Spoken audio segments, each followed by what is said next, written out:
আপনাদের খাতা দেখে আমি ঠিক করব কাকে কতটা দুইব। আপনার এই ল্যাঙ্গুয়েজটা আমাদের কাছে ক্লিয়ার হচ্ছে না স্যার। আমবাগানের ভাষায় বলছি তো, তাই বুঝতে পারছেন না। এবার কোম্পানি বাগানের ভাষায় বোঝাচ্ছি। মানসী, এখন থেকে প্রত্যেকটা দপ্তরকে তার খরচ কমাতে হবে।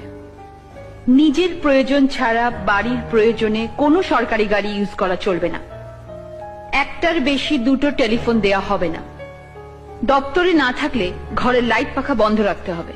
রাজ্যের উন্নয়নের জন্য প্রত্যেকটা মন্ত্রণালয়কে যে টাকা অ্যালট করা হয়েছে অর্থ দপ্তরকে তার হিসেব দিতে হবে।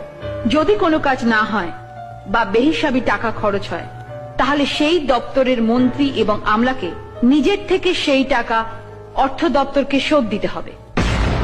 তাহলে তো মন্ত্রিত্ব চালানোই দায় হয়ে উঠবে। আপনি থাকুন, আমরা যাই।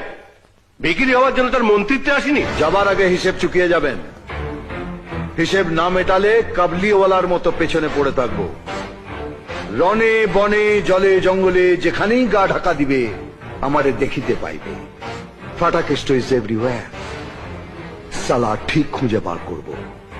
এতদিন পাবলিকের পয়সায় মন্ত্রীরা বাবুগিরি করেছে, এবার বাবুগিরি করবেন পাবলিক, আর খিদমতগিরি করবে মন্ত্রীরা। এদিক থেকে ওদিক হলে আর ওদিক থেকে এদিক হলে সালা মারবো এখানে।